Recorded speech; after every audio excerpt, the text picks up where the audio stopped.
Babota kaka babota kaka. Kobota ezala elengi moko. Elengi kitoko wapi.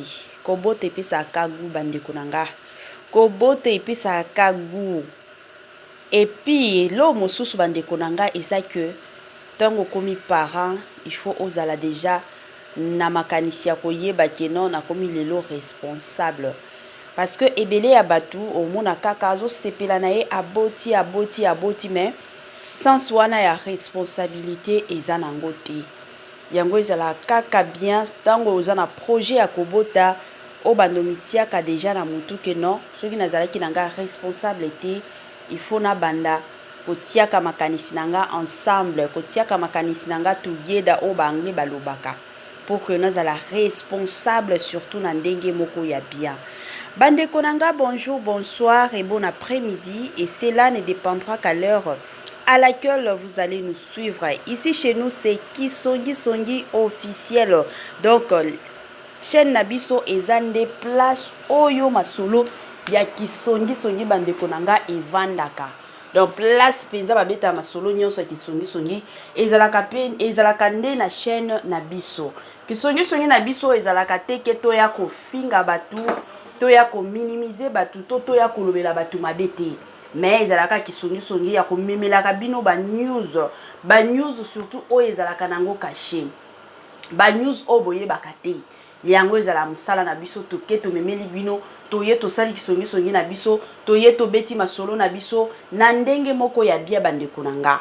Alors na sengi na bino soki ezambala na yo liboso ya okota na chaîne na biso Kisongi officiel, je vous prierai surtout de s'abonner massivement. Bon ça la peut partager ma vidéo na biso, bon ça la ba commentaire na bino bandeko nanga et ko ça la biso bien makasi. Tolela ba commentaire na bino, tolela ba partage na bino, tolela penza makambo na bino nyonso ka ndenge ezalaka bandeko nanga. Lelo Kisongi na biso eza tozolobela lelo kobota ya sœur Rema. C'est Rema Kashila.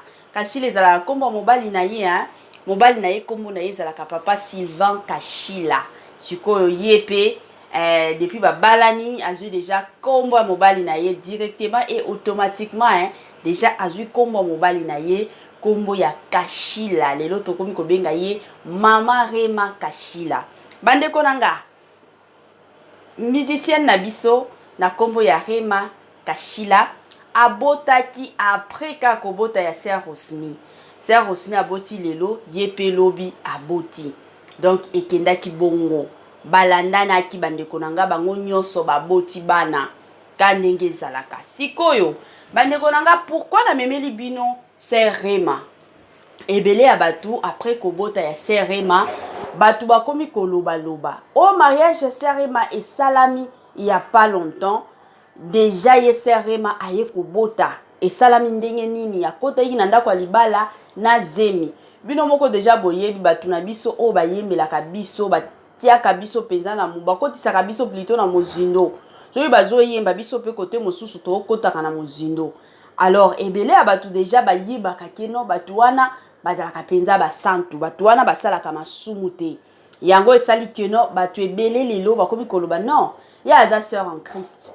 Comment ça fait-il que akotaki na zemi na ndako libala ayebaki ki azaki na zemi mais asali mariage bandeko nanga somo yango na lobaki te il faut to ya kaka to beta masolo kaka ndenge ezalaka la koloba vérité bandeko nanga yango na lingaki na zongisa bino mwa muke na ndenge ya bien.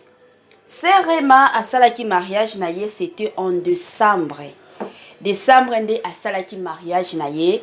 Coutumier na ye d'ailleurs, ezalaki c'était un vendredi le 8 décembre et kosalaki le 9 décembre nde ayaki kosala religieux na ye. Bandeko nanga soki to zongi, soki to sali calcul na biso. Biso déjà basi to yebike non, peut-être na décembre wana ndezemi ekotaki to ekotaki na janvier. Normalement na batan o ya boti eza batan normal. Akotaki na ndako libala na zemite.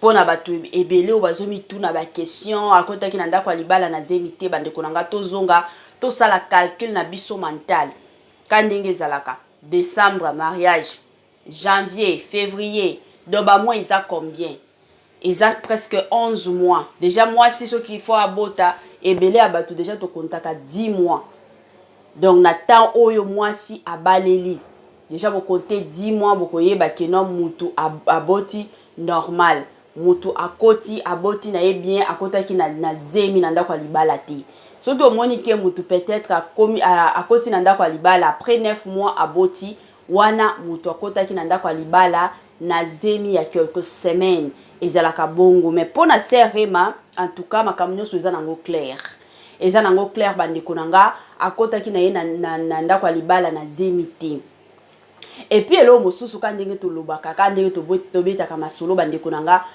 ebele ya bato tokotaka na ba confusion ya makasi pourquoi parce que tant de personnes tokanisaka ke non bato oyo bateyaka biso neti bapasteur ya minene neti topesa exemple ya bapasteur Marcelo je m'excuse bapasteur Moïse Mbiye pasteur Francis Tatou pasteur Michael Ambayo pasteur baza na bango ebele bakabundi walesa baza na bango ebele biso tokanisaka ke no bato wana bazalaka penza basantu bango nde basantu bango basalaka masumu te ezalaka bongo te biso nyonso tosalaka masumu bango pe baza na mai baza na makila kaneti biso nyonso toza nango donc c'est tout à fait normal mutu nyonso azala na masumu wana mais siko problème ezalaka nde soki déjà baza na bakombo wana ya pasteur réputation eza ya makasi neti pasteur Marcelo pasteur Kabundi Walesa baza bato moko bamakambo mosusu ata soki biso tosalaka yango facilement